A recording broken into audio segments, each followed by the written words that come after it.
for today's video, di ba previously napag-usapan natin yung announcement ni BSP na sabi ni BSP sa mga banks and lending institution na kung magbibigay kayo ng reprieve or loan reprieve or payment holiday, okay sa akin yan. Parang ganun, di ba?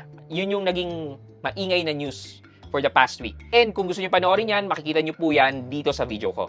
Ngayon, ito naman, si SEC naman, meron din siyang panawagan sa mga lending institutions, sa mga financial institutions, sa mga online lending apps, yan, yung mga ganyan.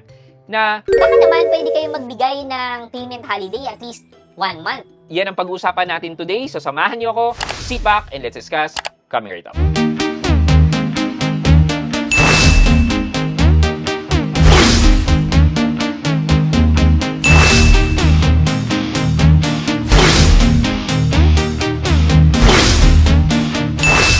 Hi guys, this is Pat and you're in Pat Quintos Review TV. So if you're new to my channel, I do reviews about personal finance na meron na experience or meron na akong knowledge. Naginawa ko na ng videos and playlist na makikita nyo dito sa taas. At kung bago ka dito sa channel ko, you may want to consider subscribing to my channel. Yeah, so ngayon si SEC naman ang nananawagan sa mga lending institution na under kay SEC. Kasi hindi naman po lahat ng financial institution or lending institution yung mga nagpapautang ay talagang under sa BSP. Merong mga katulad ng mga online lending app na under lang po talaga dito kay SEC. So ito naman, si SEC ay naglabas ng pahayag na sabi niya, baka pwede niyo naman pagbigyan ng at least 1 month itong mga consumer natin na baka pwedeng payment holiday or what. Kasi, di ba, nasa oil crisis tayo. So, yun naman yung sinabi ni SEC. So, ito, basahin po natin. So, notice, encouragement of calibrated relief measures for borrowers of financing and lending companies. And take the word po, encouragement. Hindi po to utos. Parang pagsusumamo. Parang ganun lang po.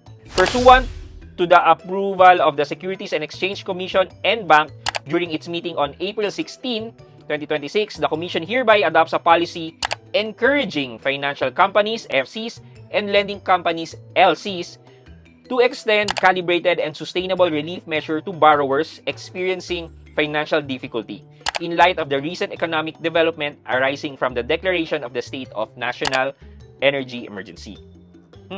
Again, encourages. Ano ba yung dapat nating malaman dito? Where warranted by the borrower's financial condition, financing and lending companies may extend a grace period of at least 1 month on loan payments. The grant of such grace period shall be targeted based on demonstrated financial distress and calibrated taking into account the company's financial capacity and liquidity position. During the grace period, financing and lending companies are encouraged to waive or refrain from imposing penalties, surcharges, and similar charges consistent with fair and reasonable lending practice. So, yun lang po ang nire-request naman ni SEC na baka pwede nga magbigay kayo ng at least 1 month grace period sa mga taong nahihirapan sa pagbabayad ng utang. And again, yung keywords dito, encouragement, nakikiusap, and distress. Ibig sabihin po, hindi naman to openly na ibibigay as a program sa lahat ng may mga utang. Titingnan pa rin ng mga lending companies or lending institution kung una, kaya ba ng financials nila na magbigay ng loan holiday. Pangalawa, kung yung may utang ba or yung customer ba nila ay talagang nahihirapan sa pagbabayad.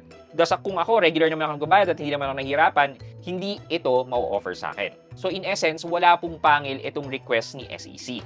But, just in case lang po na magbigay nga ng ganito, dapat yung mga changes na mangyayari like loan restructuring, ay kailangan within the applicable laws na meron tayo, which is yung mga Truth in Lending Act, yung SEC memos, etc., etc. And also, guys, if malagay po kayo sa ganyang posisyon at nagkaroon kayo ng offer at iti-take nyo yung offer na yan, ito lang po pakiusap ko, make sure po na documented po lahat. Kung kaya in writing yung documentation, gawin nyo po yan. Pero kung hindi, email exchanges from legit na email address nung lending company yan, make sure na kunyari, at one hand po, at wefundlending.com or at onehand.com yung ka-email exchange nyo po. I-document nyo po sa email yung lahat-lahat ng napag-usapan nyo. Para meron po kayong proof later on just in case na magkaroon ng problema or ma-default po kayo sa utang or even singiling kayo ng extra fees, di ba? Yun na lang po ang kailangan yung gawin. Yeah, basically yan lang po muna for this morning's video. Abangan nyo po ang video natin tonight.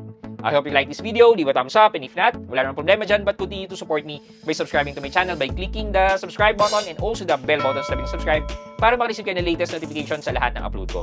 Again guys, this is Pat Quinto and you're in Pat Quinto's Review TV. Bye-bye!